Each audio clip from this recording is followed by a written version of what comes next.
The dust-choked town of Bitter Creek harbored many dark secrets, but none as lethal as Ember Blackwood.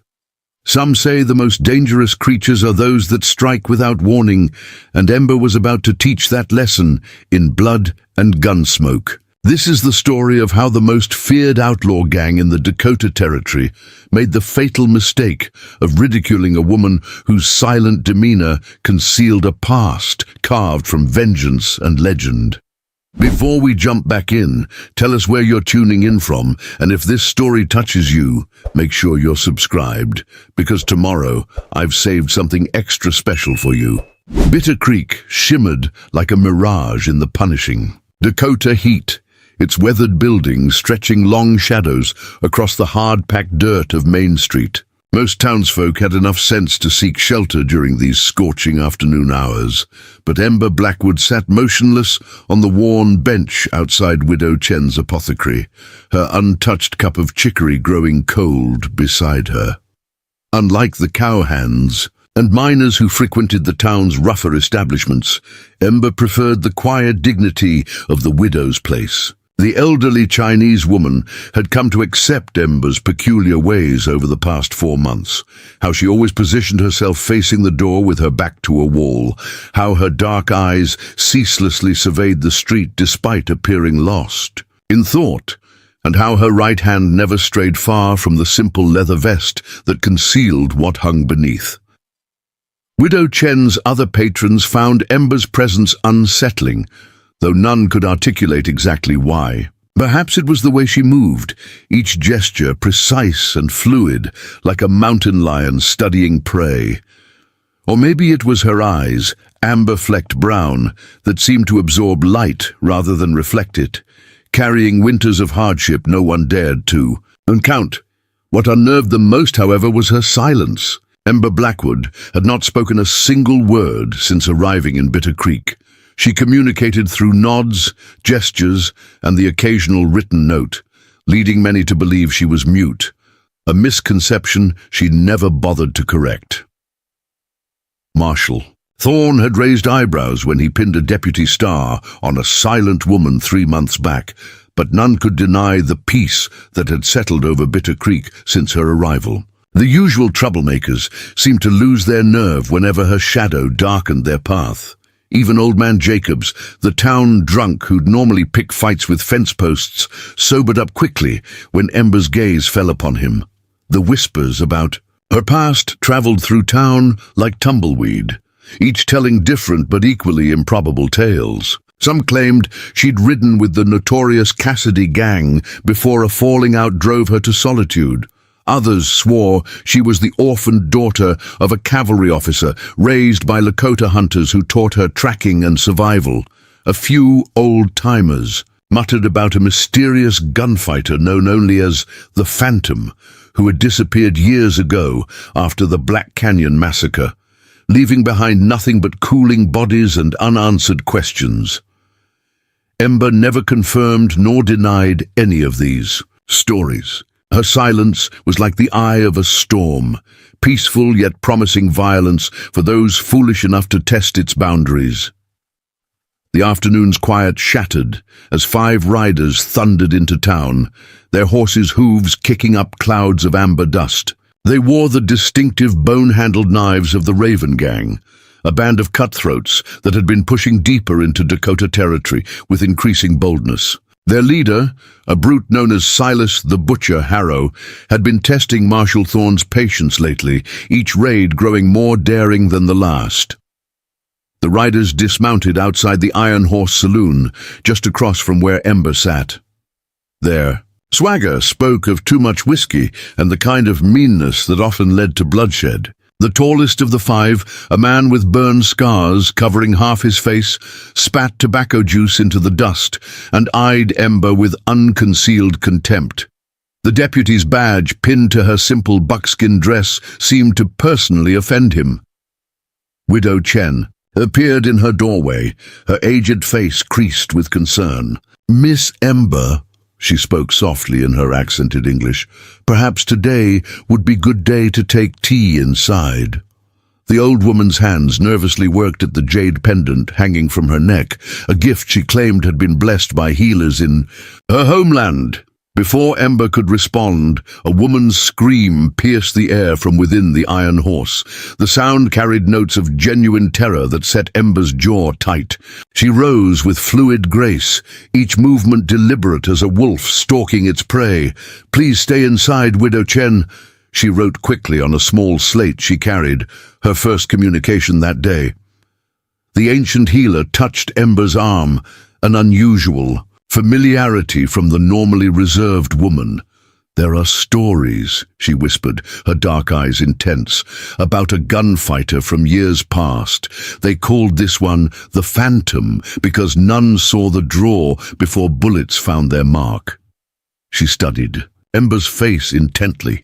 "They say the Phantom disappeared after Black Canyon. Some say 20 men died in a single afternoon, each with a single bullet between the eyes." A flicker of something crossed Ember's features, recognition perhaps, or resignation.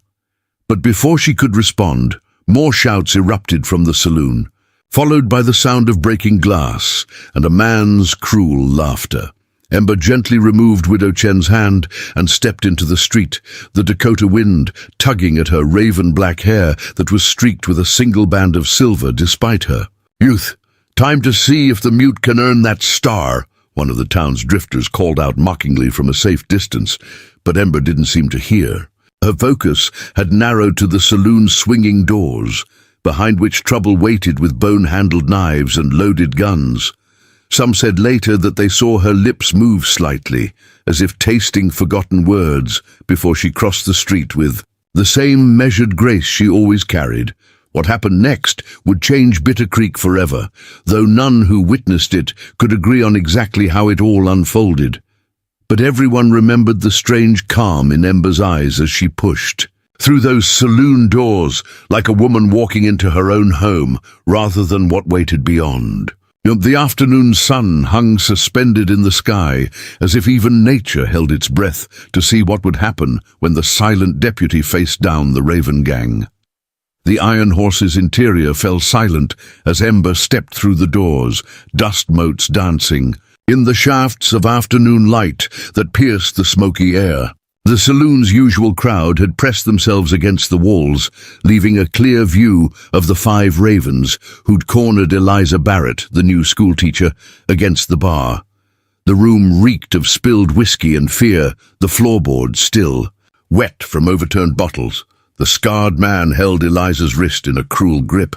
His reputation preceded him, Caleb Burns Jackson, known for leaving flame scars on those who crossed him before ending their misery. Behind the bar, Thomas Quinn, the owner, lay unconscious, blood trickling from a gash on his forehead where a bottle had struck him. Empty glasses and broken furniture littered the floor, evidence of the Raven's destructive entrance. "Well, ain't this something special?" Burns rasped, his damaged voice sending chills through the onlookers. "Thorne's got himself a mute for a deputy. What's next? Gonna hire blind men to guard the bank?" His companions laughed, but their eyes betrayed a hint of uncertainty as they studied Ember's calm demeanor. Even hardened killers recognized something in her stance that gave them pause. Ember's gaze swept the room, noting positions, angles, distances, habits drilled into her long ago in places she tried to forget. The piano player had frozen mid-note, his hands hovering above the keys, 3 cowhands hunched over their poker game, cards forgotten, while a pair of painted ladies watched from the upper balcony, their practiced smiles replaced by genuine fear. Ember didn't speak. Instead, she reached for her slate, writing a single word in large letters, then turned it for all to see. Leave. The word hung in the air like gun smoke, heavy with unspoken threat. Burns laughed, a sound like gravel in a tin cup. "The lady can't even talk, and she's given orders." He drew himself up to his full height, his duster coat stained with old blood, a testament to countless acts of violence. "Name's Burns Jackson, lady, and you ain't in any position to be making demands." His hand dropped to his holster with practiced arrogance.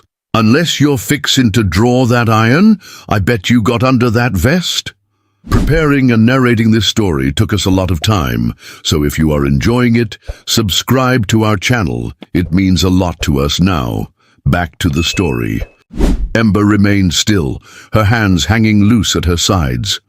The leather vest shifted slightly in the breeze from the swinging doors, offering glimpses of well-worn gun leather beneath. Eliza Barrett's voice trembled as she spoke, her proper Eastern accent made more pronounced by fear. "Please, Deputy, they said they're going to take me to their camp.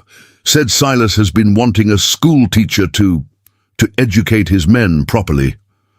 Tears streaked her face, but her eyes held a desperate courage that spoke of her frontier spirit. "Shut it!" Burns growled, twisting Eliza's arm until she cried out. The sound echoed off the saloon walls like a gunshot. "Now listen here, Deputy. You're going to turn around and walk out that door. Tell Thorne this town belongs to the Ravens. Now, and if he's got any sense, he'll—" The man's words died in his throat as Ember moved. Later, witnesses would argue about what they saw. Some swore she'd drawn and fired in a heartbeat, her movements too fast for mortal sight to follow. Others insisted they never saw her draw at all, the gun simply appearing in her hand as if conjured by dark magic. A few claimed they saw something. Impossible, a woman moving like wind through morning mist, deadly as a rattler's strike. 2 shots rang out, their thunder deafening in the confined space. The sound sent the saloon's ceiling birds scattering in panic, their wings casting chaotic shadows across the scene below. Burns Jackson's gun, half drawn, clattered to the floor. As he stumbled backward, his shoulder blooming red, where Ember's bullet had found its mark with surgical precision. The youngest Raven dropped his weapon with a howl, his gun hand shattered by her second shot. A third Raven managed to clear leather, but Ember was no longer where she had been. Like smoke drifting between shadows, she appeared at his side, her movements carrying an inhuman grace that spoke of years spent dancing with death. The barrel of her Colt pressed against his temple, its metal still warm from the previous shots. The saloon held its collective breath. No one moved. No one spoke. The only sound was the soft whimpering of Burns Jackson as he clutched his wounded shoulder. Then Ember did something that shocked the room even more than her lightning-fast draw. She spoke. "That's 2 men who live." Her voice was soft, yet carried to every corner of the room, smooth as aged whiskey, despite months of disuse. "The third choice is yours, mister. But remember—" Her eyes locked with his, and the man saw something there that made his face go pale. Some ghosts don't stay buried, and some legends don't die easy. The man's gun clattered to the floor. His companions, seeing their advantage lost, raised their hands in surrender. Ember's gaze swept the room once more, finding Eliza. With a slight nod, she indicated the door. The schoolteacher didn't need to be told twice. She hurried across the saloon, giving the Ravens a wide berth. As the town began to gather outside, drawn by the gunshots, Marshal Thorne pushed his way through the swinging doors, shotgun at the ready. He took in the scene with experienced eyes. 2 Ravens wounded, but alive, 3 disarmed, and his silent deputy standing in the center of it all, her gun still drawn, but pointed safely at the floor. "Ember," he said, a question in his voice. She holstered her weapon with a fluid motion that spoke of countless repetitions. "They'll need a doctor," she said simply, her voice strange to Thorne's ears after months of silence. "And a jail cell," as Thorne began directing townspeople to help. "Secure the prisoners." Ember stepped outside into the fading afternoon light. The crowd that had gathered parted before her like water around a stone.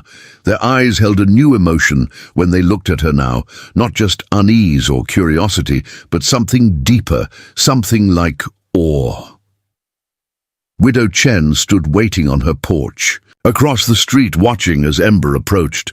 The old woman's eyes held neither surprise nor shock, only a deep knowing. "So," she said quietly when Ember reached her, "the phantom speaks after all." Ember's hand moved to her vest, an unconscious gesture that spoke volumes. "Some ghosts need to stay silent," she replied, her voice low enough that only the widow could hear. "Until they can't anymore." The sun began to set behind the western hills, casting long shadows across Bitter Creek. Something had changed in the town, a shift as palpable as the coming night. And as darkness fell, whispers of a new story began to spread from saloon to general store, from livery to church steps. The silent deputy had found her voice, and the Raven gang had found something they hadn't counted on. A legend they thought was just a ghost story, wearing a star in a dusty Dakota town. But as Marshal Thorne would soon discover, the Ravens were merely the shadow of a much larger storm heading for Bitter Creek. A storm that had been brewing for years, born in the blood-soaked soil of Black Canyon and nurtured by revenge, greed, and old promises broken.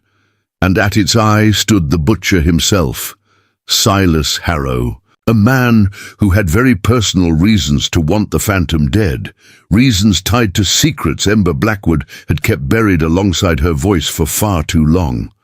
Marshal Thorne's office smelled of gun oil and leather as he studied the telegram in his weathered hands while Ember waited quietly. The afternoon's events at the Iron Horse had spread through Bitter Creek like wildfire, growing more fantastic with each telling. Outside, the setting sun painted the town in shades of blood and gold, casting long shadows through the offices. In grimy windows, 2 shots, Thorne muttered, running a hand through his greying beard. One through the shoulder, one through the hand. No dead bodies. That's either remarkable luck or... He let the thought hang unfinished, studying Ember with new eyes.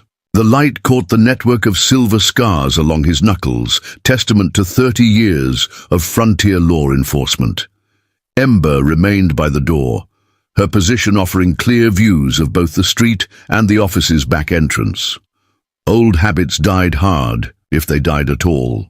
"You spoke," he said finally, his tone making it neither accusation nor question. "When necessary," Ember replied, her voice still strange to her own ears after so many months of silence, like stretching a muscle long unused. Thorne nodded, setting the telegram down carefully on his desk, which was cluttered with wanted posters and sheriff's notices from across the territory. "Burns Jackson's singing like a canary in his cell," he said. "Trying to bargain information for leniency. Says Silas Harrow's gathering forces at Blackstone Ridge, planning something big." He paused, watching her reaction. "Interesting thing is he claims Harrow's offering a $1,000 bounty specifically for you. Not for me, not for the town, for you." Ember's expression remained neutral, but her fingers brushed unconsciously against her vest, the fabric shifting to reveal glimpses of the twin holsters beneath. "Men like Harrow collect enemies," she said simply. "Not like this." Thorne pulled out a wanted poster from his desk drawer, the paper yellowed at the edges. The sketch showed a figure with features obscured by a broad-brimmed hat, a bandana covering the lower face. But the eyes, the artist had captured something in those eyes that sent a chill down the spine. This circulated 3 years ago after Black Canyon. No name, just the Phantom. 20 men dead in a single afternoon, each killed with a precision most sharpshooters couldn't manage on their best day. The poster hung in the air between them like smoke after a gunfight. The territorial governor buried the story, Thorne continued, said it would cause panic. But those who know, those who were there or heard from those who were, they don't forget. His eyes never left Ember's face. The thing is, nobody ever said if the Phantom was a man or a woman, just that they moved like a ghost and shot like the devil himself. Ember studied the poster with detached interest, though her spine had stiffened imperceptibly. "You have something to ask me, Marshal. Best speak plain. Sunset's coming and I need to make my rounds." Thorne leaned forward, his chair creaking under his weight. The last light through the window cast his face in sharp relief, highlighting old scars and deeper worries. "Most folks don't know this. But before I came to Bitter Creek, I rode with the territorial marshals during the Black Hills Rush. Was just a deputy back then. His eyes never left Ember's face, saw things there, things that haunted men's dreams, including a slaughter at Black Canyon that left 20 members of the Raven Gang dead, not wounded, not captured, dead. He paused, letting the words sink in, each with a single shot placed with inhuman precision. Ember's silence seemed to fill the room. Outside, a dog barked at shadows, and somewhere in the distance a coyote answered. The street was emptying as townsfolk hurried home, sensing trouble on the wind like cattle before a storm. Thorne continued, his voice dropping lower. The interesting thing is what those men were doing at Black Canyon. They weren't just passing through, they were guarding something or someone. He pulled out another piece of paper. This one, a crudely sketched map. There's an old mining camp there, abandoned after the silver played out, but rumors persisted about a prisoner being kept there, someone important. Ghost stories, Ember murmured, but there was something in her tone, remembrance perhaps, or regret. The shadows in the office grew longer, deeper, like memories best left buried. Every territory has its ghost stories, Marshal. Most ain't worth the breath spent telling them, maybe. Thorne stood slowly, years of frontier life evident in his stiff movements. An old bullet wound in his hip made him favor his right leg, though he tried to hide it. The thing is, I've been hearing rumors lately, rumors I don't much care for about Silas Harrow's real plans. He moved to the window, staring out at the darkening street. Man's been gathering forces, not just common bandits anymore. He's recruiting killers, professionals, building something bigger than just a gang. A flicker of genuine concern crossed Ember's features. How many? 40 men at least, maybe more. And now, with Burns' little scouting party failed, Thorne turned back to face her. Word is, they're planning something big, something that'll make those stage robberies last month look like child's play. Ember processed this information silently, her mind already working through implications. Her fingers traced unconscious patterns on her vest, a habit Thorne had noticed whenever she was deep in thought. There's more, he said finally, pulling another document from his desk. Got word from an old friend in the U.S. Marshal's office. Someone's been asking questions about Black Canyon, about what really happened there, about the day the killing stopped. The last rays of sunlight slipped behind the western mountains, plunging the office into shadow. A lamp flickered on Thorne's desk, casting dancing shadows on the walls. Ember's voice came from the darkness, steady as ever. What kind of questions? About her prisoner who disappeared after the shooting, about 20 men who died protecting whatever was in that mining camp, and about a ledger that went missing the same day, a ledger that held enough secrets to bring down half the territory's most powerful men. Names, dates, bribes paid and received, the kind of information men killed to keep buried. Ember moved to the window, her reflection ghost-like in the darkening glass. The street below was empty now, though lamplight spilled from the Iron Horse, where Thomas Quinn was already telling tales about the afternoon's events. Ghosts don't leave tracks, Marshal, and dead men tell no tales. No, Thorne agreed, lighting a cigar that glowed like a fallen star in the darkness. But sometimes they have brothers who do, like Judge Alistair Kemble, territorial circuit judge, and brother to a certain banker who died at Black Canyon, man who might have owned that missing ledger. Ember's hand moved beneath her vest, an unconscious gesture that spoke volumes. Judge Kemble died last winter, hunting accident as I recall. His protege didn't. Thorne's words landed like bullets.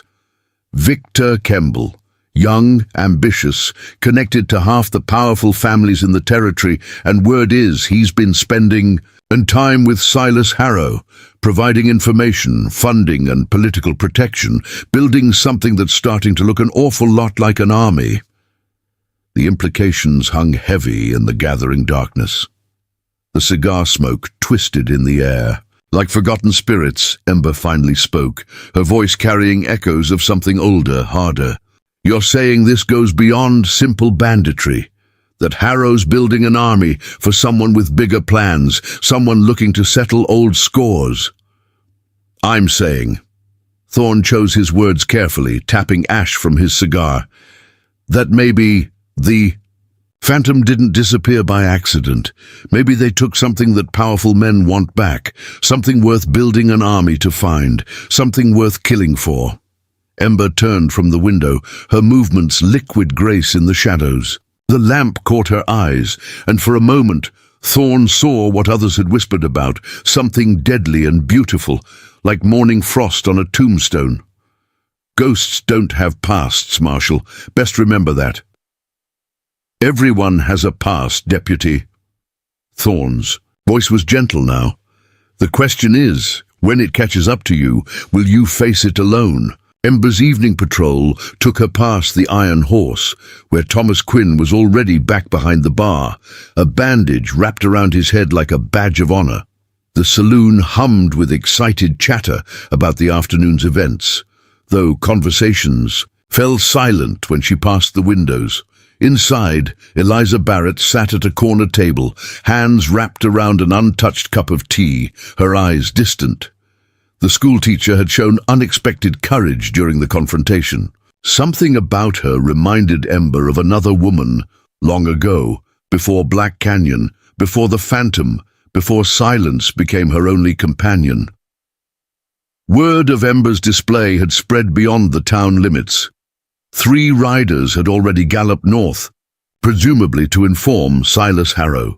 The desert wind carried whispers of approaching storms, both natural and man-made. Ember counted 6 strangers in town since sundown, all wearing guns and asking questions about the new deputy. Their eyes followed her as she made her rounds, some curious, others calculating, new players entering the game, drawn by rumors of the Phantom's reappearance. Widow Chen waited outside her apothecary, jade pendant glinting in the lamplight. "Miss Ember," she called softly, "perhaps time for evening tea?" Her tone suggested more than a simple invitation. The apothecary's interior was warm, fragrant with exotic herbs and medicines that Widow Chen imported from mysterious sources. The old woman closed the shutters with deliberate care before settling. Across from Ember at a small table, a single oil lamp cast dancing shadows on the painted silk screens decorating the walls. "In my homeland," Widow Chen began, pouring tea with practiced grace, "there are stories of warriors who become legends, who fade into myth like morning mist before the sun." Her dark eyes studied Ember over the rim of her cup. "But sometimes myths return when injustice demands balance be restored." Ember sipped her tea, appreciating its subtle complexity. "You seem to know a great deal about myths, Widow Chen." "I know about the Phantom." The words fell like stones in still water. "About Black Canyon. About the prisoner who disappeared." She set her cup down with precise movements. "And I know about Victor Kemble's true plans for this territory. Kemble will not stop with Bitter Creek. This is just the beginning. With both ledgers, he could control every judge, every marshal, every powerful man from here to the capital." Ember's hand rested on her Colts, the weight familiar as a lover's. "Touch, then we make sure he never gets them," she said, turning from the window. And Widow Chen caught a glimpse of what others had feared, something ancient and lethal wearing a woman's shape. "Time to remind them why they called me the Phantom." Silas Harrow sat astride his coal-black stallion at the edge of Blackstone Ridge, the moon casting enough light to illuminate the growing camp around him. Campfires dotted the darkness like fallen stars, each surrounded by men whose faces had graced wanted posters across 3 territories, 30 men now, with more arriving hourly, each drawn by the promise of blood and gold. Victor Kemble stood beside his white Arabian, his tailored eastern suit incongruous against the rugged backdrop. His uncle's features lived in his face, but sharper, colder, stripped of any pretense of justice. The silver-headed cane he carried concealed a rapier thin enough to slide between a man's ribs without leaving a mark. A fitting metaphor for how he conducted business. The town must be taken intact, he was saying, his cultured voice carrying across the camp. The ledger is paramount. Everything else is negotiable. And Catherine Blackwood? Silas ran a thumb along the engraved handle of one silver Remington, his voice a gravelled whisper from the same fire that had scarred his brother years before. Is she negotiable too? Kemble's smile didn't reach his eyes. Your personal vendetta is your own affair, Mr. Harrow. Just ensure it doesn't interfere with our larger purpose. He gestured toward Bitter Creek's distant lights. That woman took everything from my uncle, his reputation, his power, his life. The ledger was just the beginning. Daniel Rawlins, Harrow's second-in-command, spat into the flames. Ain't natural, the way she moves.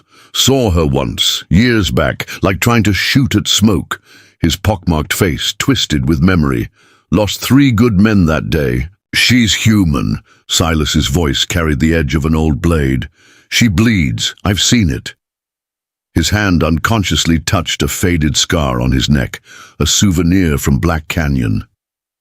Tonight, we'll see it again. Back in town, Ember stood in Marshall, Thorne's office, studying a crude map of Bitter Creek spread across his desk. Thomas Quinn had joined them, along with Eliza Barrett and Doc Wilson. Outside, Tommy Hayes organized volunteers to move women and children to the relative safety of the old church. 32 raiders confirmed, Thorne reported, marking positions, with lead shot, plus Kemble and his personal guards, maybe 40 total. He looked up at Ember. Most folks have chosen sides. Those who haven't are either leaving or locking their doors. Town's divided, Quinn added, his bandaged head making him look fiercer rather than wounded. Some say we should give Kemble what he wants. Others, he gestured to the shotgun he'd brought, others remember what happened last time men like him had power here. Ember traced routes through the town with her finger, mind calculating angles, fields of fire, choke points. They'll hit at dawn. Kemble's type loves symbolism. Her voice, now used regularly over the past hours, had grown stronger, more confident. Harrow will lead the first wave. He'll want to prove himself. They'll expect us to concentrate our defense here. Thorne tapped the jailhouse and Marshall's office. But we won't, Eliza Barrett said quietly. The school teacher's earlier fear had been replaced by a steel that surprised everyone. Because that's not where the ledger is it? Ember's eyes met hers. No, it's not. Doc Wilson cleared his throat. Widow Chen's had visitors all evening, folks we don't usually see in town. Chinese merchants, travelers, even a few Lakota. His meaning was clear. The old woman's network was mobilizing. Good. Ember moved to the window, watching moonlight paint the streets silver. Kemble thinks this is about power, about control. He doesn't understand. What doesn't he understand? Eliza asked. That it was never about the ledger, it was always about justice, about balance. Ember turned back to the group. And Silas Harrow? What about him? Thorne asked softly. Ember's hand brushed her vest, an unconscious gesture that spoke volumes. Ghosts, the same ones that haunt us all out here. She surveyed the unlikely group, assembled before her. A wounded saloon keeper, a schoolteacher, a doctor, and an aging marshal past his prime. Not the army she would have chosen, but perhaps the one she needed. Get some rest, she said finally. Tomorrow comes early, and it comes bloody. As the others filed out, Thorne held her back. You know Kemble won't stop with just the ledger. He'll want to know everything about Black Canyon, about his uncle's death, about what really happened that day. Let him ask. Ember's voice was soft, but carried the promise of violence. Some answers come in lead. Outside, the wind carried the scent of sage and gun smoke. Ember moved through the darkened streets, checking positions, reinforcing resolve. Widow Chen's visitors had brought more than just information. Rifles appeared in unexpected hands, ammunition was distributed quietly, and barricades rose in strategic locations. At the old church, families huddled together, while Tommy Hayes organized the older boys into messenger runners. Ember watched him work, seeing the shadow of the man he might become. "Your father would be proud," she told him softly, remembering another young man who died at Black Canyon. "Miss Ember." Tommy hesitated, then pressed forward. "The stories they tell about the Phantom, about what happened that day. Were you really raised by Lakota warriors like they say?" A ghost of a smile touched her lips. "Some stories are better left as stories, Tommy." She adjusted his gun belt with practiced hands. "Just remember, aim true and remember what you're fighting for." Back at Blackstone Ridge, Silas Harrow paced like a caged mountain lion. The camp had grown to nearly 50 men now, their campfires dotting the landscape like fallen constellations. "She'll have prepared the town," he said, his voice carrying the edge of obsession. "She always prepares, always plans." "Good." Kemball's smile was cold as mountain frost. "Let her plan, while she fortifies the obvious positions. Our men will come, in through the old mine tunnels. Old surveyor maps show they run right under the town. By the time she realizes her mistake, it will be too late." Silas's hand touched the scar on his neck again. "You don't know her like I do. At Black Canyon, Kemball cut him off. She was alone. Now she faces an army. Even ghosts can be killed, Mr. Harrow, if you know where to shoot." In town, Ember stood atop the Iron Horse's roof, watching the eastern sky lighten almost imperceptibly. Dawn was still hours away, but she could feel it coming, in the wind, in the silence, in the weight of destiny settling around her shoulders like a familiar shawl. The ledger was safe, hidden where Kemball would never think to look. But tonight wasn't about ledgers or secrets or even justice. It was about standing against the tide of darkness that men like Kemball brought with them, about drawing a line in the blood-soaked sand of the frontier and saying, "No more." And if Silas Harrow wanted his ghosts, well, the Phantom knew all about ghosts. Some you fought, some you embraced, and some you became. The wind whispered through Bitter Creek like a prophet's warning, carrying the weight of coming violence. Tomorrow would bring blood and smoke and the settling of old scores, but for now, Ember watched and waited, her hands resting on her Colts, while somewhere in the darkness, destiny loaded its guns.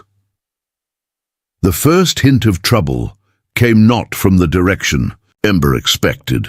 Young Tommy Hayes burst into the marshal's office just before midnight, his face pale in the lamplight. "Miss Ember, movement in the old Blackwater mine, men with lanterns, lots of them." Ember's mind raced through implications. The mine tunnels, of course. They ran beneath half the town, abandoned veins of silver that had drawn the first settlers here. She'd studied the old maps in Thorne's office, but hadn't considered. Kemball's cleverer than I gave him credit for. Thorne cursed softly, reaching for his rifle. Those tunnels could bring them up anywhere in town. General store, bank, even the church. He spread a yellowed map across his desk, its corners curling with age. The main shaft comes up behind. The livery stable. Secondary shafts here, here, and here. His finger jabbed at various points. "We'll need to collapse them," Ember said quietly. "All of them." "With what?" "Dynamite's locked in the mining company office and—" Thorne stopped as Ember withdrew several stick-shaped bundles from beneath her vest. "Where did you—" Widow Chen's connections proved useful. Ember's lips curved slightly. "Amazing what can be traded for good tea these days." They worked quickly, moving through the sleeping town like shadows. Ember positioned volunteers at key points, while others evacuated buildings near the tunnel exits. The dynamite had to be placed precisely, too shallow, and the tunnels would remain passable, too deep, and they risked destabilizing the entire street. At the livery stable, Ember found Eliza Barrett waiting, a Winchester clutched in trembling. "Hands, I've been practicing," the school teacher said before Ember could speak. "All evening. I can hit a tin can at 20 paces now." Hoping it won't come to that, Ember showed her how to position herself behind a stack of hay bales. "If it does, aim for the chest, not the head. Bigger target." In the distance, a coyote howled, except it wasn't a coyote. Ember recognized Silas Harrow's signal from Black Canyon. The man had always had a flair for dramatics. "They're ready," Eliza whispered. "In the tunnels. I can feel it." Ember nodded.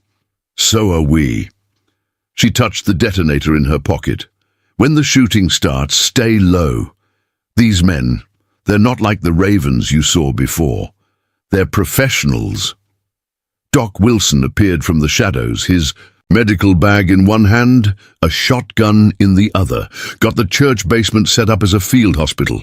Widow Chen's lending her girls as nurses. At Ember's raised eyebrow, he shrugged. "They've seen their share of bullet wounds." More signals echoed across the night, coyotes calling to each other, carrying messages only killers would understand. Ember counted them, building a picture of Kemble's forces. They were being surrounded, slowly but surely, like a noose tightening around the town's throat. "Miss Ember," Tommy's voice came from above. He'd taken position in the stable loft. "Riders.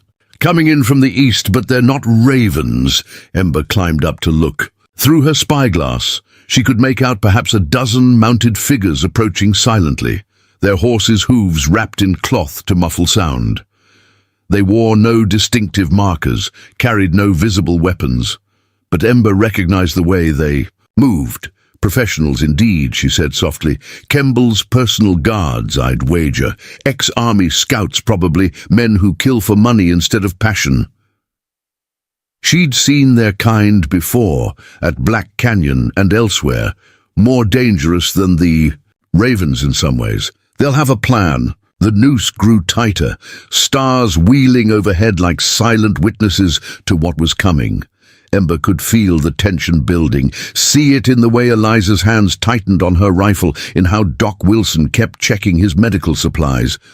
A flash of movement caught her eye, a signal mirror catching starlight from the direction of Blackstone Ridge. Silas was getting impatient, eager to start the dance of death he'd been rehearsing since Black Canyon. "It's not about the ledger anymore, is it?" Eliza asked suddenly. "Not really." Ember checked her Colts one final time, an unconscious ritual as familiar as breathing. It never was. Kemble just doesn't know it yet. In the distance, another coyote called, but this time Ember smiled, because it wasn't Harrow's signal. It was Widow Chen's people, positioned in the hills around town. Kemble's army might be larger, but Ember had learned long ago that numbers weren't everything. Sometimes what mattered most was knowing when to be the ghost and when to be the gun. "Remember," Ember instructed her small band of defenders, "if you hear the tunnels being used, give the signal, 3 short whistles." She demonstrated the sound, sharp and clear enough to carry, but not so loud as to give away positions. The dynamite needs to be timed perfectly. Too early, and they'll find another way in. Too late. She didn't need to finish the thought. They all understood the stakes. Through her spyglass, Ember watched Kemble's guards taking positions in the hills, their movements precise, professional. These weren't common bandits, but trained killers. They choose their shots carefully, try to pick off the town's defenders one by one. Ember gathered her volunteers close. "One more thing, Kemble's men will be wearing dark clothes, trying to blend with the night. Ravens wear bone-handled knives. Anyone you see wearing neither, shoot first, ask questions later." Eliza Peterson shivered despite the warm night. "How can you be so calm, knowing what's coming?" Ember's response was interrupted by a sound from below, boots on wooden planks, trying to be quiet, but not quite managing it. Someone was in the stable. Ember motioned for silence, drawing her Colt with fluid grace. A shadow moved between the Stalls? Ember tracked it, waiting. The figure reached the ladder to the hayloft, started to climb. That's far enough. Ember's voice cut through the darkness like a knife. Hands where I can see them. Is that any way to greet an old friend? Catherine. The voice was female, cultured, with an edge of mockery, especially one bearing gifts. Ember's gun didn't waver. Show yourself, Isabel.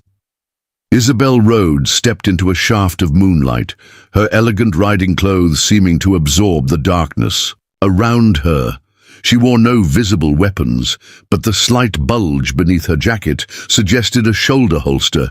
Her auburn hair was pulled back in a severe bun, highlighting sharp cheekbones and eyes that had seen too much. "You're still quick," Isabel said softly, "still deadly. But are you quick enough to save everyone?" "What do you mean?" Isabel's smile was cold as a snake's. "Kemble's men aren't just in the tunnels, Catherine. They're everywhere, in the shops, the houses, even the church." She looked at Eliza, then back to Ember. "How many innocents will die tonight because you won't give up one little book?" "You were innocent once," Ember replied quietly. "Before Black Canyon, before they killed your father." Something flickered in Isabel's eyes. Pain, perhaps, or memory. "We all were. Then men like Kemble's uncle taught us better." She took a step forward, ignoring Ember's gun. "Join us. Kemble's building something bigger than all of us. A new order for the territory. No more corrupt marshals. No more rich men's justice. Just Kemble's justice." Ember's voice carried decades of bitter experience. "Meet the new boss, same as the old boss. Nothing changes except the names on the graves."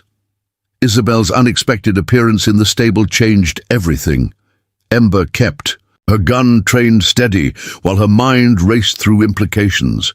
If Isabel could slip through their defenses so easily, how many others had already infiltrated the town?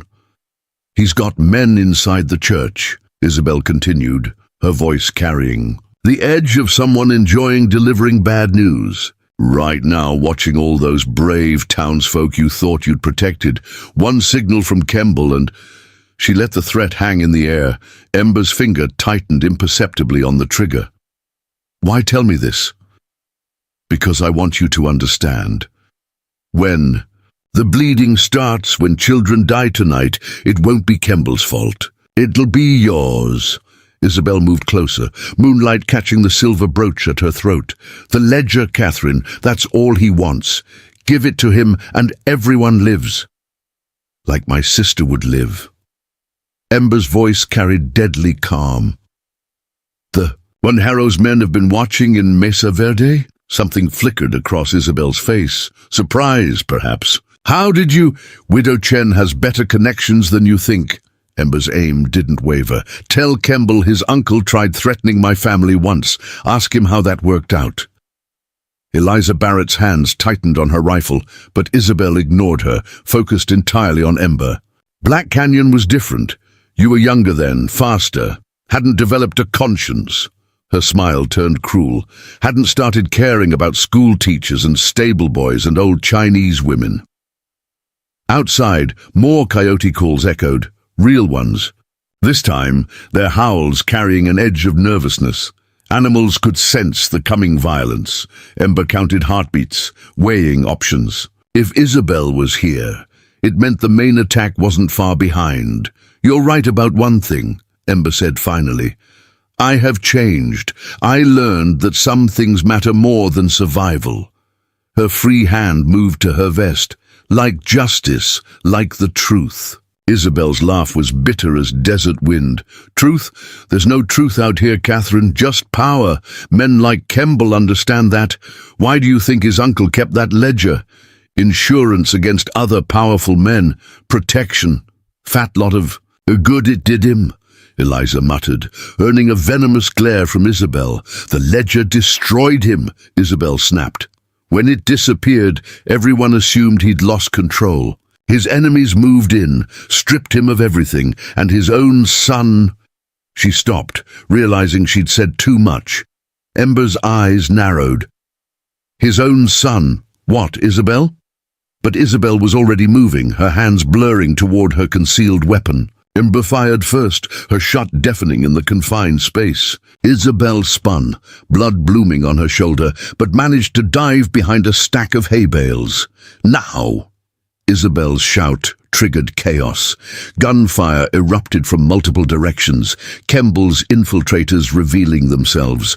Ember grabbed Eliza, pulling her down as bullets splintered the wood around them. "Tommy! The signal!" The stable boy's whistle pierced the night. 3 sharp blasts. Ember slapped the detonator in her pocket. The explosion rocked the town underground. The mine tunnels collapsed, taking several of Kemble's men with them, but Isabel was already gone, leaving only a silver brooch and a spreading bloodstain on the stable floor. "She planned this," Eliza gasped, hands shaking on her rifle. Let herself get shot to trigger the attack early. Ember checked her guns, reloading smoothly. No, she came to talk, to understand. Another explosion rocked the night, Widow Chen's people taking out one of Kemble's sniper positions.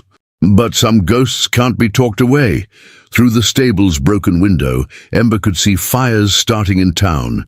Kemble's men had emerged from their hiding places, engaging in gun battles with townsfolk and Ember's volunteers. The night was about to become very long and very bloody. What about the church? Eliza's voice trembled. If Isabel was telling the truth, she was. Ember's expression hardened. Which means we know exactly where some of Kemble's men are. She checked her spare ammunition. Time to remind them why they called me the Phantom. The night air filled with gun smoke and screams as Bitter Creek erupted into war, but Ember moved with deadly purpose, her path clear. Sometimes to save a town, you had to become the very thing they feared, a ghost with a loaded gun. Across town, Marshal Thorne faced his own battles. Kemble's men had emerged from their hiding places like snakes from winter dens, turning Bitter Creek's peaceful streets into killing grounds. But Thorne had been a lawman too long to panic. He organized his defenders methodically, turning the jailhouse into a fortress. "They're pushing toward the church," Thomas Quinn reported, ducking as bullets shattered the office windows. "Got at least 15 men moving that way." "She knew," Thorne muttered, firing carefully at a shadow that moved too fast. "Knew they'd try to use the townspeople as leverage." His shot found its mark, and someone screamed in the darkness. At the old church, Doc Wilson had turned the basement into an impromptu hospital. The wounded were already coming in, defenders caught in the initial assault, civilians who'd been in the wrong place at the wrong time. Widow Chen's assistants worked efficiently, their usual fine dresses replaced by practical clothing stained with blood. 5 of Kemble's men, one of the women reported to Doc Wilson, disguised as travelers. "They're upstairs with the townspeople." The doctor's hand tightened on his shotgun. "Can you get word to Ember?" "No need." The voice came from the shadows, making them all jump. Ember materialized like her namesake Phantom, moving with deadly purpose. "Lucy, tend to the wounded." "Doc, get ready for more. The men upstairs," the doctor began. "They're holding. Won't be a problem much longer." Ember checked her Colts one final time. "When you hear the shots, get everyone to the basement. Widow Chen's people will cover the doors." She moved up the stairs like smoke, each step silent as prayer. Through the church's broken windows, she could see fires burning across town. Kemble's men were methodical, she'd give them that. Each blaze strategically placed to draw defenders away from key positions. In the church's main room, 5 men stood among the huddled townspeople. They were good. Their positions covered all angles, their weapons held with professional competence, but they'd never faced someone like her. "Evening, gentlemen," Ember's voice carried through the tense air. "I believe you're in my town." What followed happened so quickly that witnesses later disagreed on the sequence. Ember seemed to flow between the men like water, her guns appearing and disappearing like magic. 5 shots rang out, so close together they sounded like one continuous. Roar! 5 men fell, their weapons unfired. "Get to the basement," Ember ordered the stunned townspeople. "Stay there until I send word." She turned to Tommy Hayes, who looked at her with a mixture of awe and fear. "Watch the door. No one enters without the password." "What's the password?" Tommy asked. Ember smiled grimly. "Phantom!"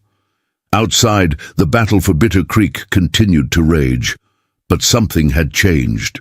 Word spread through Kemble's men like a chill wind. The Phantom wasn't just a legend. She was death in a buckskin vest, moving through the night like judgment made flesh.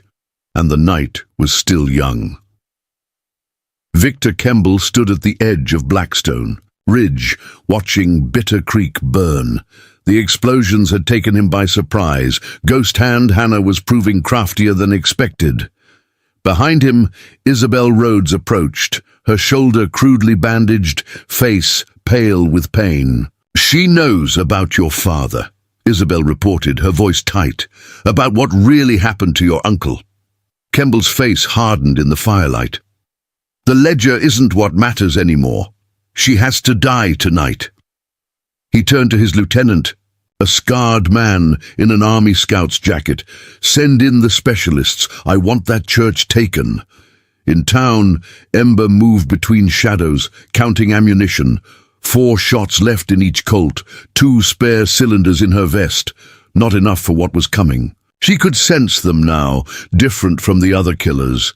These moved like she did, quiet as death on a winter morning. "Specialists," she muttered. "Should have known."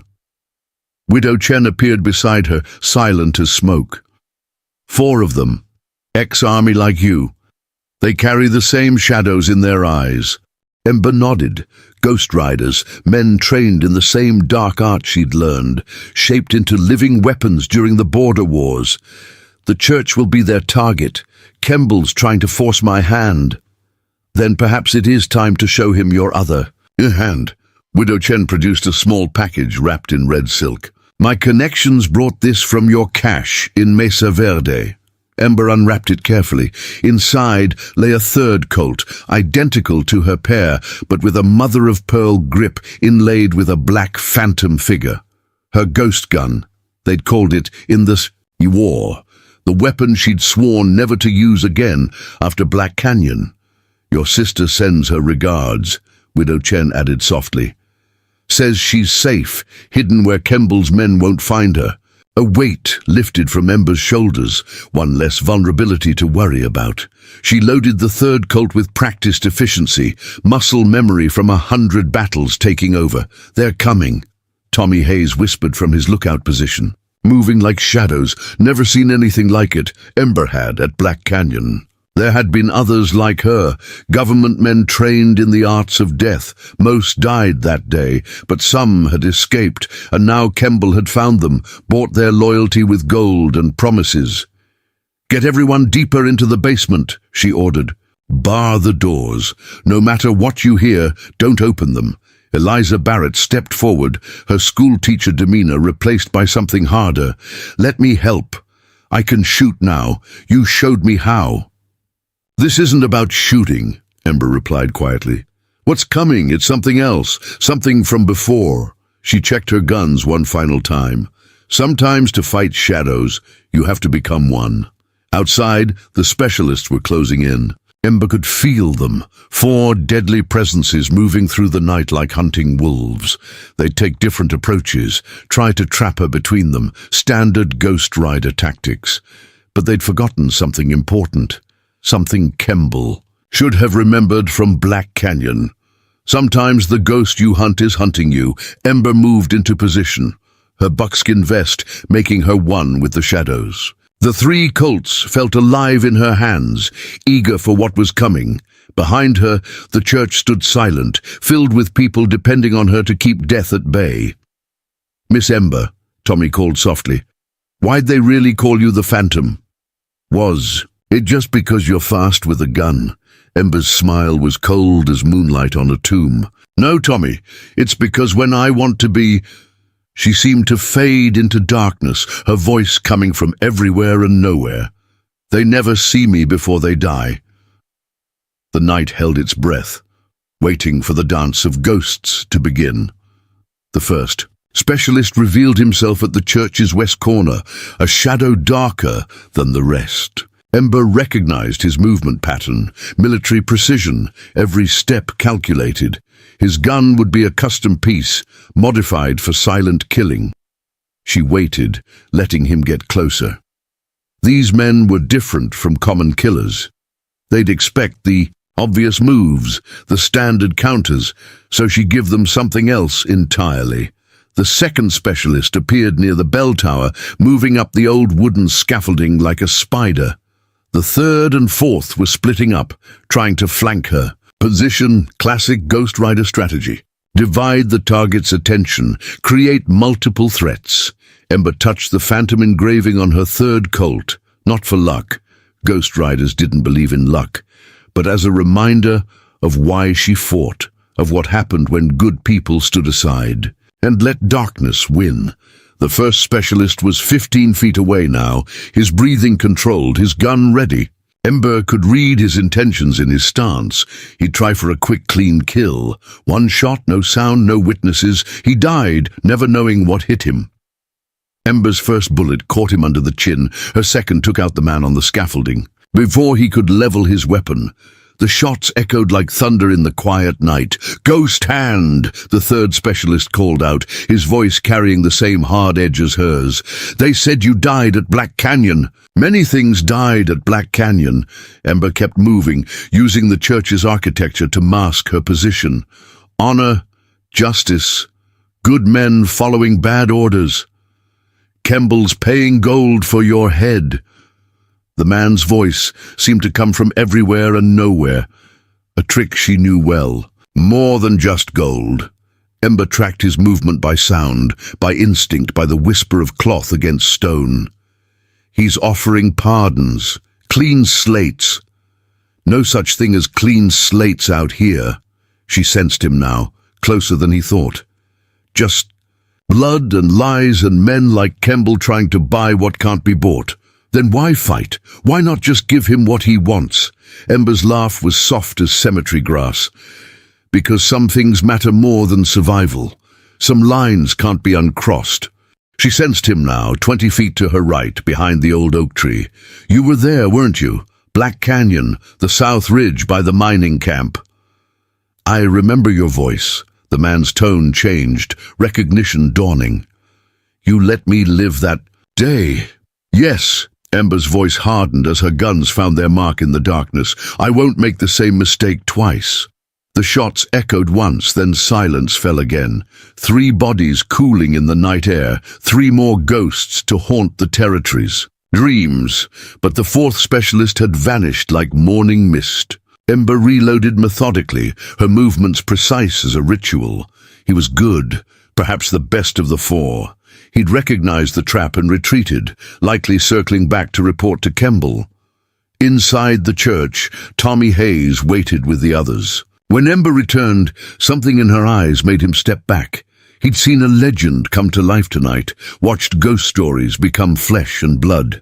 But mostly, he'd seen what happened when darkness came to call and found a darker shadow waiting. News of the specialists' deaths spread through Kemble's forces like poison. These had been his elite killers, men feared throughout the territory. Now they lay cooling in the churchyard, each killed with the same deadly precision that had made the Phantom a legend. Kemble paced near the creek, his elegant suit stained with dust. She's trying to draw us out, he muttered.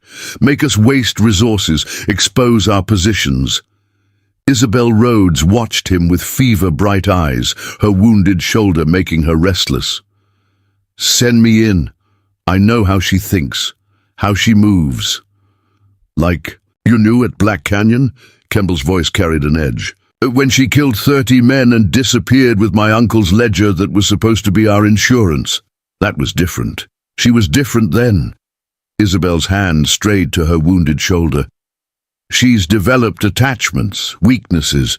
The schoolteacher, the stable boy, that Chinese woman. Kemble stopped pacing. Yes, her little network of spies and helpers. Widow Chen's connections have been particularly troublesome. He turned to Silas Harrow, who had been watching silently from the shadows, his silver Remingtons gleaming in the moonlight. "Take your best men. Burn the apothecary. Kill everyone inside." In town, Ember conferenced with Marshal Thorne in the relative safety of the church basement. The initial attack had been repelled, but at a cost. 5 defenders dead, several wounded. Doc Wilson worked tirelessly, aided by Widow Chen's assistance. "Kemble's getting desperate," Thorne observed, cleaning his rifle. "Losing those specialists. Hit him hard. He'll try something dramatic now." Ember nodded. "He'll target what he thinks are my weaknesses. Try to draw me out." Her eyes narrowed. "The apothecary. Widow Chen." As if summoned by her words, Tommy Hayes burst in. "Raiders heading for the apothecary, at least 20 of them, led by Silas Harrow himself." Ember checked her guns, the 3 Colts gleaming in the lamplight. "They think they're hunting us," she said softly. "Time to show them what real hunting looks like." But Eliza Barrett grabbed her arm. "Wait, there's something you need to know. Something Widow Chen told me to tell you if things got bad." She glanced around, then lowered her voice. "The Black Book. It's not just a copy of Kemble's ledger. It's proof that Victor Kemble murdered his own father." Ember went very still. "What?" "That's why he really wants it. The old judge didn't die in a hunting accident. His son arranged it after learning his father was planning to turn state's evidence. The ledger was just an excuse. The pieces fell into place in Ember's mind. Kemble's obsession, his desperate need to find both books, his willingness to burn down an entire town. He wasn't just protecting his power, he was covering up patricide. "Does Isabel know?" Ember asked quietly. Eliza shook her head. "Widow Chen doesn't think so. She believes Isabel really thinks she's fighting for justice, for some new order in the territory." Ember's laugh was bitter as trail coffee. "There's no new order coming, just new masters wearing old masks." She checked her ammunition one final time. "Where's the Black Book now?" "Safe," Eliza assured her. "Hidden where even Kemble's men won't think to look." Outside, gunfire erupted from the direction of the apothecary. Ember moved toward the door, but Thorne stopped her. "You know it's a trap," he said quietly. "Of course it is." Ember's smile was cold as mountain frost. "But sometimes the best way to spring a trap is to step right into it. Just make sure you're the one holding the key." She slipped into the night like a ghost, returning to its grave, leaving Thorne and the others to wonder if they'd just seen her for the last time. But Ember's mind was already shifting, changing, becoming what she'd been. At Black Canyon, sometimes to save what you love, you have to become what you fear. The apothecary glowed in the darkness, its paper lanterns casting warm light that belied the violence to come. Ember moved through the shadows, counting heartbeats. Silas Harrow's men had surrounded the building, their torches ready to set it. Ablaze. Through the windows, she could see Widow Chen calmly preparing herbs, seemingly oblivious to the danger. But Ember knew better. The old woman's connections wouldn't have left her unprotected. "Burn it," Harrow's voice carried across the quiet street. "Burn it all." The first torch flew through a window, but something unexpected happened. Instead of catching fire, the paper screens seemed to absorb the flames. Then Ember saw it, the barely visible sheen of water covering everything. Widow Chen had prepared well. "Forget the fire," Harrow roared. "Go in and kill them all." That's when Ember made her move. The 3 Colts appeared in her hands like magic, their reports thunderous in the night air. 3 ravens fell before they knew what hit them. 4 more dropped as they turned to face this new threat. But Silas Harrow was no fool. "It's a trap," he shouted. "She's trying to draw us away from—" His eyes widened in realization. "The church! Kemble said she'd try to—" His words cut off as arrows began raining from the surrounding rooftops. Widow Chen's real surprise revealed itself. A dozen shadow warriors, their bows singing death into the night. The ravens found themselves caught between Ember's deadly accuracy and this new threat from above. Ghost hand. Harrow's voice carried equal parts fury and fear. You think you're clever? Kemble's already won. Even now, Isabel's leading men to... Ember's bullet caught him in the side, spinning him around. I know, she said quietly. That's exactly what I wanted, because while Kemble's forces focused on the apothecary, other plans were in motion. Sometimes the best way to win wasn't to avoid the trap, but to use it to set a bigger one. The night was about to become very interesting indeed. Isabel Rhodes led a dozen men through Bitter Creek's back alleys, moving with purpose despite her. Wounded shoulder that throbbed with each step. Pain was an old friend by now. The church stood ahead, seemingly undefended after Ember's departure. Remember, she whispered to her chosen killers, the stable boy and the school teacher are mine. Kemble wants the rest alive for questioning. But as they approached the church, something felt wrong. The silence was too complete, the shadows too deep. Isabel's instincts, honed by years of survival, screamed danger. It's too easy, one of her men muttered. The phantom wouldn't leave them unprotected. He was right, of course. As they reached the church steps, the trap revealed itself. Marshal Thorne's voice rang out from the bell tower. Now! Gunfire erupted from every window, every doorway. Not the random shots of frightened townsfolk, but the coordinated volleys of trained shooters. Widow Chen's warriors had been waiting, their rifles speaking death into the night. Isabel dove, for cover cursing. Half her men were down in the first exchange, the others scrambling for protection that didn't exist. She'd walked right into it, exactly as Ember had planned. You think you know her better than anyone, another voice called. Out Eliza Barrett, the schoolteacher. But you never really knew her at all, did you, Isabel? Isabel fired blindly toward the voice, her shots going wide. I know her. I was there at Black Canyon. I saw what she really is. Did you? This voice was new. Widow Chen, calm as a tea. Mountain Lake. Or did you see only what you wanted to see, what Kemble told you to see? More of Isabel's men fell, picked off by invisible shooters. She was alone now, trapped in a killing ground of her own making. But Isabel Rhodes had survived this long by never giving up easily. She broke cover, running for the church doors. If she could get inside, take hostages. Her plans shattered as she found Ember waiting in the doorway, those 3 deadly Colts aimed with lethal precision. Hello, Isabel. Ember's voice carried echoes of Black Canyon. Time we had that talk. You've been avoiding. Isabel raised her gun, but pain and blood loss made her slow. Ember moved like liquid moonlight, disarming her with terrifying ease. Isabel found herself on her knees, looking up at the legend she'd chased for so long. You don't understand, Isabel gasped. Kemble's building something new. Something better. No more corrupt lawmen, no more rich men's justice. No, Ember agreed softly. Just Kemble's justice. She holstered 2 guns, keeping one trained on Isabel.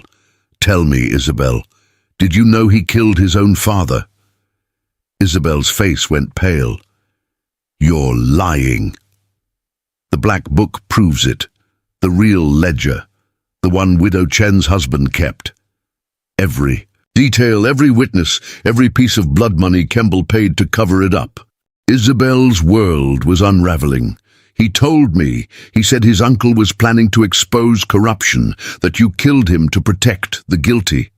Ember reached into her vest and withdrew a small black book. Read it yourself.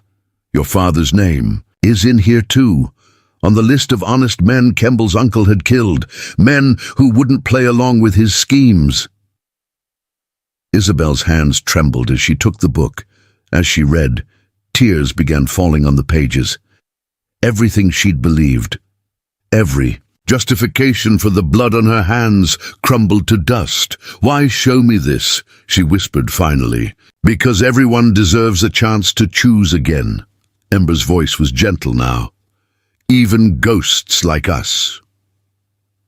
In the distance, explosions lit up the night, Kemble's men engaging with more of Widow Chen's warriors. But here, in this moment, 2 women, who'd walked through hell, faced a different kind of reckoning. "What Kemble's building," Ember continued, "it's not justice. It's just another empire built on lies and blood, like his uncle's, like all the others." Isabel looked up, her eyes haunted. "And what are you building, Phantom?" Ember's smile was sad as desert rain. "Nothing. Some of us aren't meant to build. We're meant to tear down what needs tearing down, to stand against the darkness so others can build something better." Behind them, Deputy Wilson called down from his position, "More riders coming!" "Looks like Kemble himself leading at least 20 men." Ember helped Isabel to her feet. "Time to choose, Isabel. The man who killed your father is out there, thinking he owns your loyalty. What are you going to do about it?" Isabel stared, at the black book in her hands, then at the gun Ember had taken from her. Her face hardened with newfound purpose. "Give me back my weapons, even knowing you might use them on me." "You always could read people too well, Catherine." Isabel's smile was bitter but genuine. "Right now, there's only one man I want to kill." Ember returned Isabel's gun. "Some choices you had to make. On faith, even out here where faith was as rare as rain. Kemble will have the apothecary surrounded by now, thinking he's trapped Widow Chen," Ember said. "But that's not where the real trap is it?" Isabel checked her weapon with professional efficiency. "You always were playing a deeper game." Ember's 3 Colts gleamed in the lamplight. "Kemble's uncle taught me that. Always have one more move than they expect. One more card they don't know about." Outside, horses thundered closer. Kemble's voice carried on the wind, issuing orders. He thought he had them cornered, thought his superior numbers would finally overwhelm the legend of the Phantom. But legends, like ghosts, had a way of surprising you. Ember and Isabel moved into position, 2 deadly shadows prepared for what was coming. Sometimes the most dangerous predators were the ones you thought you'd tamed. Kemble was about to learn that lesson the hard way. Victor Kemble's attack came like a desert storm, sudden, violent, and overwhelming. His men hit the church from 3 directions, their gunfire shattering windows and splintering wood. But Ember and Isabel were ready, their combined skill turning the church steps into a killing ground. "He'll try to burn us out," Isabel called over the gunfire. Her shots, picking off Kemble's men with lethal precision. "It's what he did in Silver Springs. That's what he expects us to fear." Ember moved like smoke between firing positions, the 3 Colts dealing death with surgical accuracy. But fire's not his real plan. As if confirming her words, a new sound cut through the battle, pickaxes on wood. Kemble's men were attacking the church's foundation while the gunfight distracted the defenders. The tunnels, Ember realized. They're trying to collapse the building into the old mine shafts. Inside, Eliza organized the townspeople, moving them away from the weakening walls. Doc Wilson continued treating the wounded, his hands steady despite the chaos. Tommy Hayes ran messages between defensive positions, showing courage beyond his years. Kemble's voice carried over the mayhem. "It's over, Phantom. You've lost. Give me the ledger, and maybe some of these good people live to see morning." Ember caught Isabel's eye. "Ready to show him how wrong he is?" Isabel checked her ammunition, her face set with deadly purpose born of betrayal. "Born ready." "But Catherine, there's something you should know about your sister in Mesa Verde. She's safe," Ember cut her off. "Widow Chen's people got her out days ago." "No," Isabel's voice carried genuine regret. "Kemble never had men watching her. It was a bluff. He didn't even know you had a sister until I told him. He's been playing you, making you think he has more reach than he does." Ember absorbed this, her mind racing through implications. If Kemble was bluffing about Rebecca, then her eyes widened. The mine maps, the ones showing tunnels under the town, where did he get them? Isabel's eyes widened in understanding. From the mining company office, where you stored the dynamite. Which means, Ember's smile was cold as mountain frost. He's about to learn a very expensive lesson about trusting old maps. The picking, Sounds grew louder. Kemble's men had reached the church's main support beams, but Ember made no move to stop them, even as dust began falling from the ceiling. "Marshal," she called, "get everyone into the center of the church, away from the walls." Thorn didn't question her, just started moving people. He'd learned to trust Ember's instincts. Outside, Kemble's voice grew more confident with each passing moment. "Your choice, Phantom. The ledger or these people's lives." Ember stepped onto the church porch, seemingly exposed. Her buckskin vest billowed in the gunsmoke like wings of judgment. "You want the ledger, Victor? The one that proves you murdered. Your father, come and get it." Kemble's face, visible in the firelight, twisted with rage. "Kill her, kill them all." But Ember just smiled, because Kemble had forgotten something important about old mining towns, about how the real tunnels were never where the map said they were. The ground began to shake. What happened next would be retold in saloons and around campfires for generations to come. Though none who witnessed it could agree on exactly what they saw, some said the earth itself rose up to punish Kemble's wickedness. Others claimed Widow Chen had summoned ancient spirits to protect the town. The more practical insisted it was, simply old mine shafts collapsing after years of neglect. But everyone remembered the moment when the ground beneath Kemble's men gave way with a roar like thunder. The tunnels they'd been using, the ones on the maps Kemble had stolen, weren't the main shafts at all, but secondary passages riddled with instability. As Kemble's men scrambled to escape the collapsing earth, Ember and Isabel moved in perfect coordination, as if they'd never been enemies. Their gunfire herded the surviving attackers right into the waiting rifles of Thorn and the townspeople. In the chaos, Victor Kemble found himself suddenly alone, his hired army scattered or buried beneath tons of rock and soil. He turned to flee, only to find his path blocked by Silas Harrow, bleeding from the wound Ember had given him, but still very much alive. "Going somewhere, Kemble?"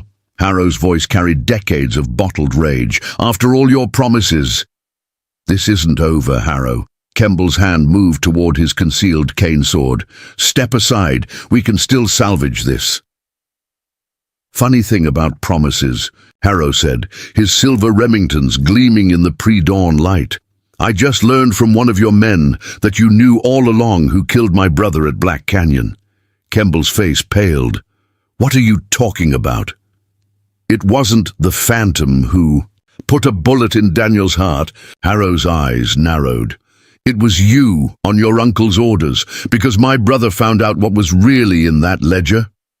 "Lies," Kemble hissed, but his eyes darted from side to side, seeking escape.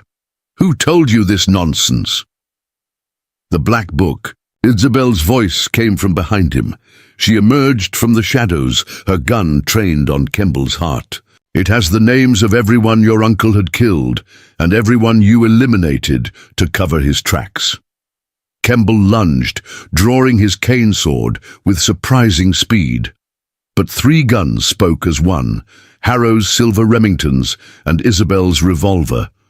Victor Kemble collapsed in the dust, his expensive suit blossoming with red, as the dawn broke over Bitter Creek, painting the town in shades of gold and promise.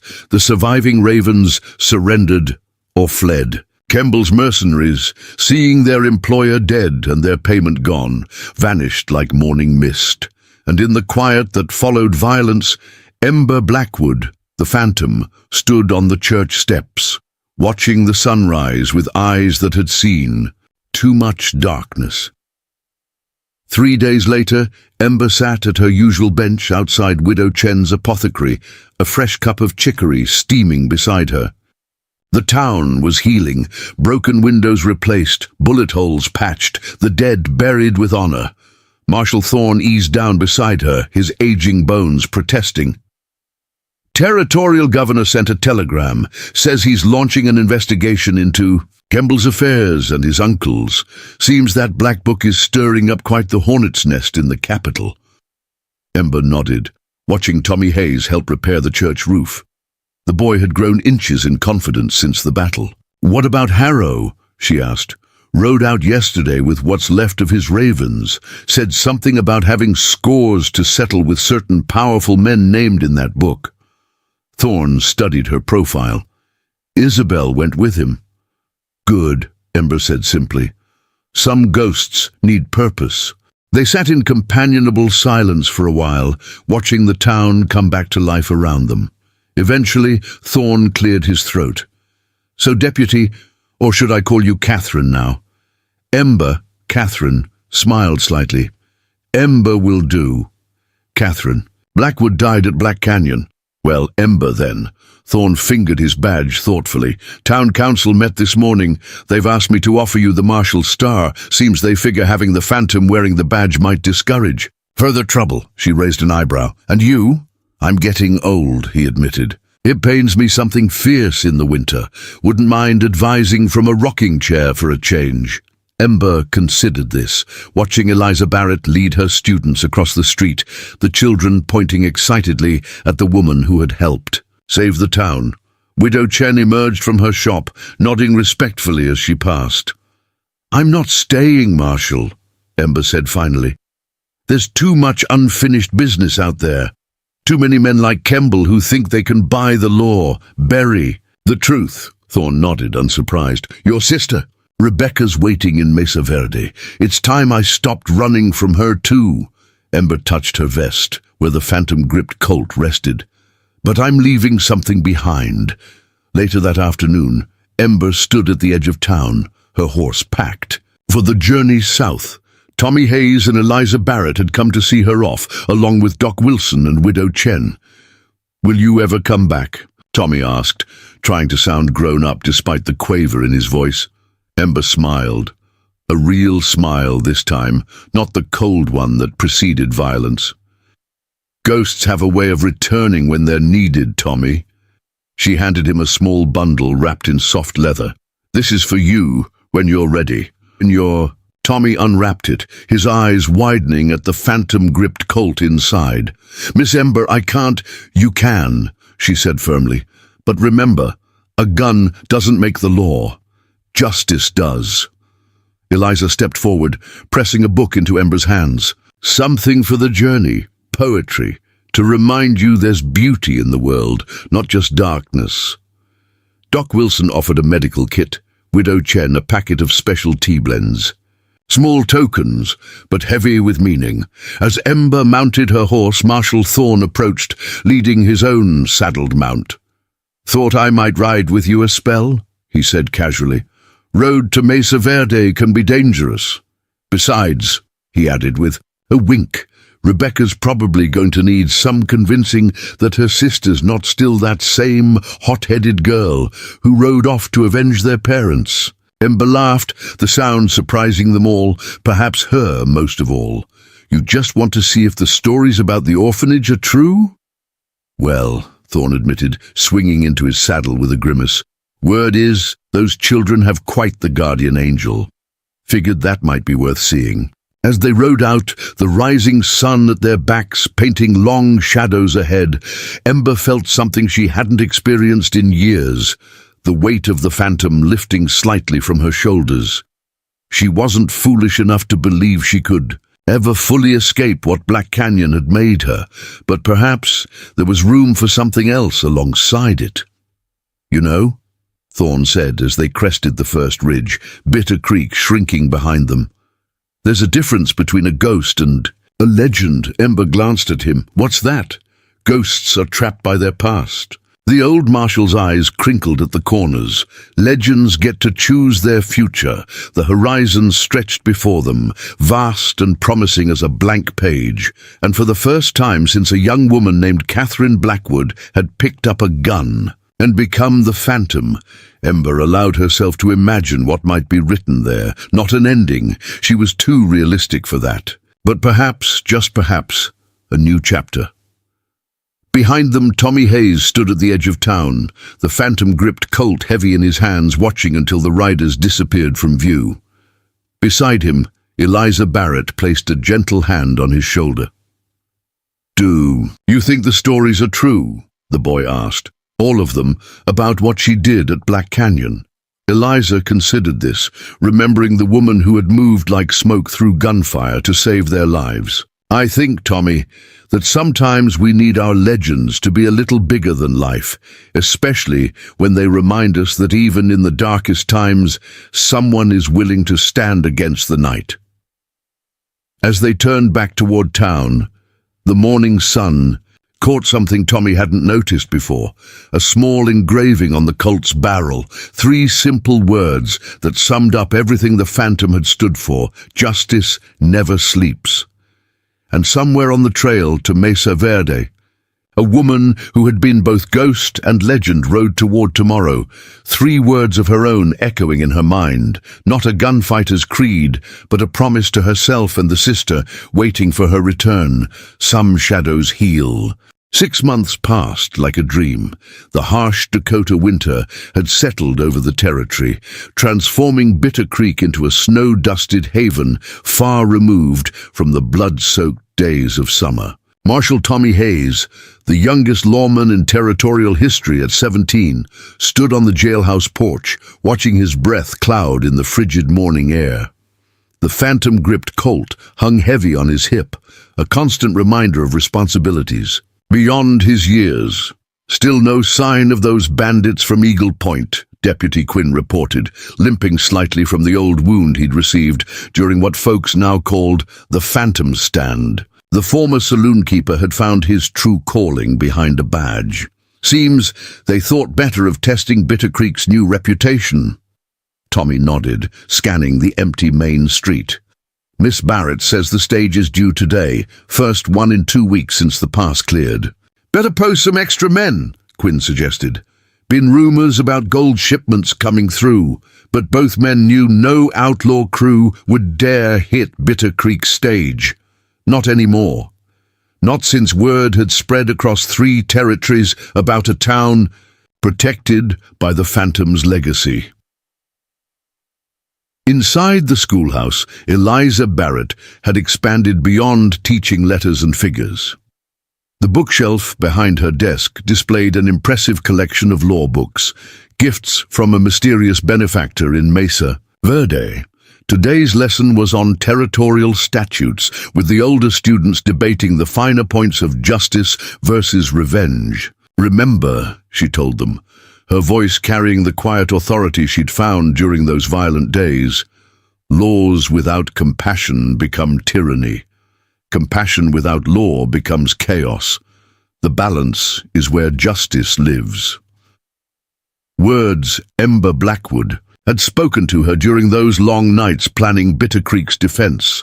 At the edge of town, Widow Chen's apothecary had doubled in size. The reputation of her miracle cures had spread far and wide, though few connected them to the shadowy network of informants and allies that still kept her apprised of threats throughout the territory. Her jade pendant, now joined by a small silver phantom charm, glinted in the winter sunlight as she packaged herbs for a waiting customer. "You'll want to take these with evening tea," she instructed the nervous young man, one of Harrow's former ravens, now riding as a messenger between scattered bands of reformed outlaws who protected remote settlements. "And tell your employer that what he seeks resides in Deadwood, not Cheyenne." The youth nodded, tucking the package carefully into his coat. Another piece moved on the invisible chessboard that stretched across the Dakota Territory, a game whose players remained largely unaware of the ancient Chinese woman orchestrating their movements toward a justice many decades in the making. On the wall behind her counter hung a simple charcoal sketch, a woman with wind-blown hair, 3 guns at her side, and eyes that seemed to follow you around the room. No signature marked the drawing, but those who knew recognized the Phantom's likeness rendered by a skilled hand that had once belonged to a schoolteacher from the east. 200 miles south, in the small settlement of Mesa Verde, Catherine Blackwood stood on the porch of the orphanage she and her sister had built from the ruins of an abandoned mission. 28 children now called it home, many orphaned by the same kind of violence that had once transformed a young woman into the Phantom. "Aunt Catherine," A small girl with copper-colored hair raced across the yard, waving a letter. Ryder. Brought this. Says it's from up north. Catherine smiled, tousling the child's hair as she took the envelope. The girl, Lily, had arrived 3 months ago, her family killed by renegades.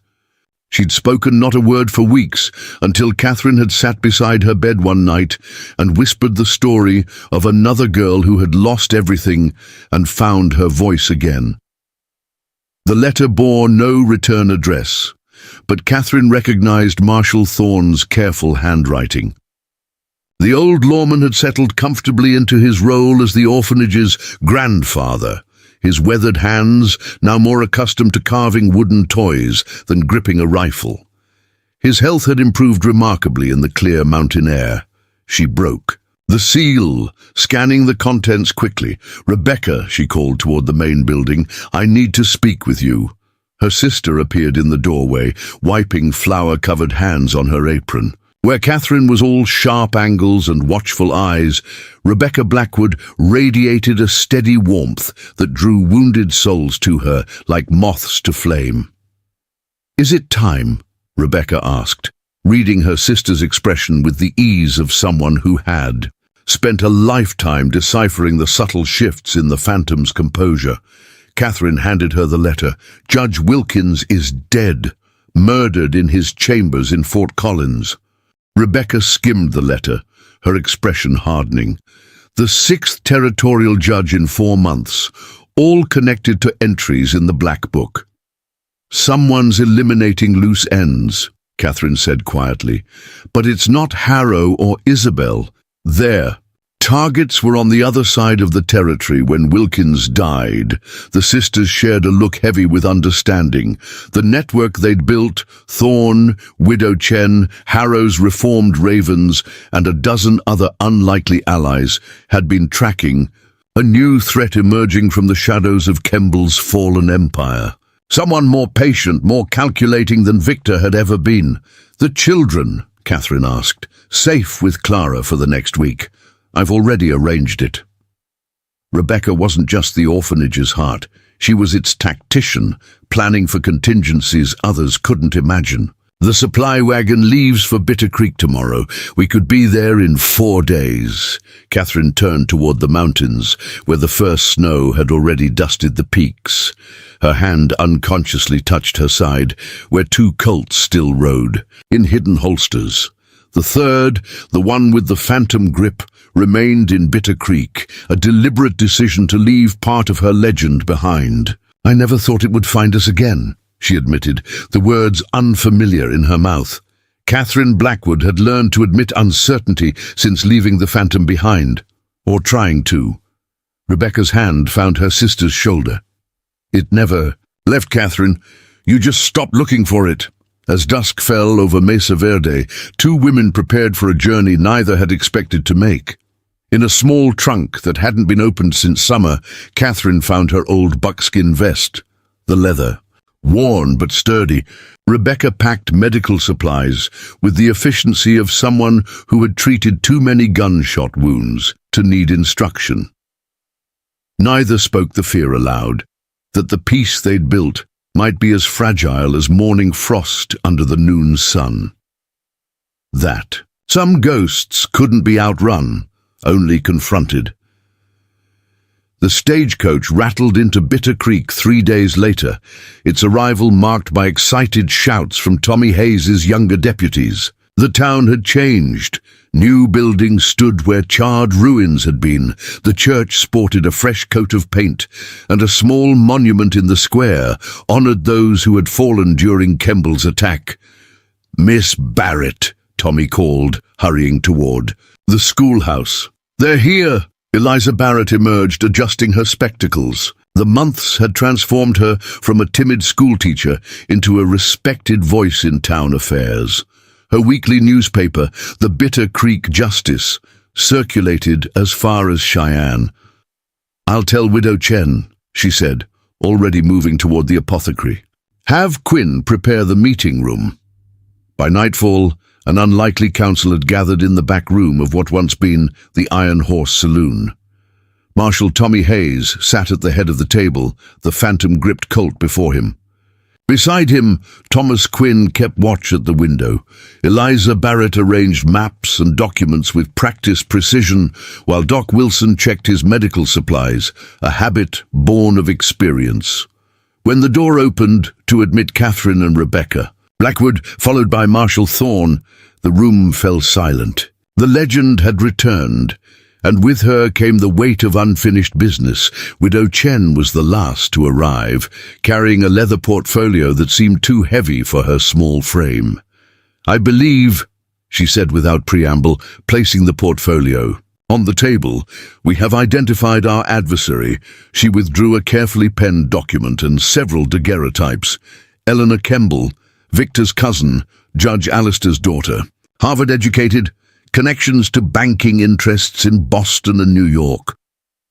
Catherine studied the image of a severe-looking woman with eyes that reminded her uncomfortably of Victor's calculating gaze. "I've never heard of her." "Few have." Widow Chen continued. "She operated in the shadows of her family's empire, the architect, not the face. My sources indicate she was the true author of the original ledger scheme." Tommy Hayes frowned. "Why surface now? Why not when Kemble was alive?" "Because," Rebecca interjected, "she was playing a longer game. Victor was impulsive, easier to manipulate from behind. His death didn't end her plans, it simplified them." Thorne nodded grimly. "The judges being assassinated, they're not just loose ends. They're being replaced with her people. 3 new appointments already, all with connections to Eastern banking. Interests? She's building her own justice system," Eliza realized. "One judge, one territory at a time." Catherine absorbed this information with the focused intensity that had once made hardened killers step back. "The Black Book is the only evidence connecting her to the original conspiracy," Widow Chen confirmed, "and to her cousin's crimes, which is why she's been eliminating anyone who might have read it," Rebecca added. "Starting with those most directly named." Catherine turned to Tommy Hayes, her gaze falling to the phantom-gripped Colt on the table. "You've kept it clean," she observed. The young marshal straightened. "Yes, ma'am. Never fired it except in practice." "You might need to change that," Catherine said softly. "Eleanor Kemble won't stay in the shadows forever. Not once she learns the phantom has returned to Bitter Creek." Tommy's jaw set with determination. "Then we'll be ready." "No," Catherine corrected, her voice carrying the quiet authority that had once commanded a town's defense against impossible odds. "We'll be waiting. There's a difference." As the council continued deep into the night, planning and preparing, Catherine stepped outside for a moment alone. The winter sky above Bitter Creek blazed with stars, cold and distant as memory. She'd told herself the journey was temporary, a brief return to settle old business before retreating back to the peace she'd found in Mesa Verde. But standing here, where the phantom had first emerged from Catherine Blackwood's grief and rage, she felt the familiar weight settling on her shoulders. Some legends couldn't be abandoned, only embraced on different terms.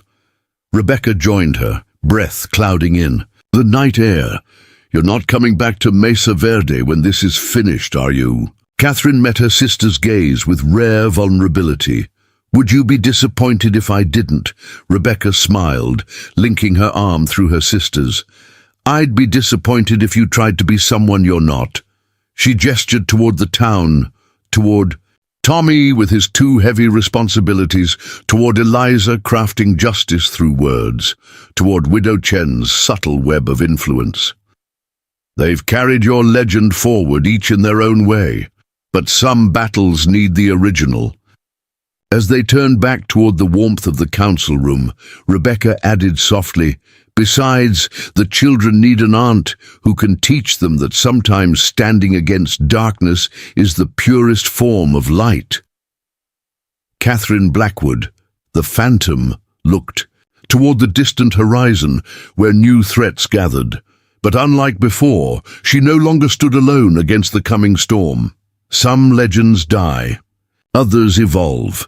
The best ones teach others to create their own, and as dawn broke over Bitter Creek, painting the snow-covered buildings in shades of promise and courage, a woman who had been both ghost and guardian allowed herself to believe that perhaps the most important legacy wasn't what the Phantom had destroyed, but what Catherine Blackwood might help build: justice, balance, and somewhere between them, redemption.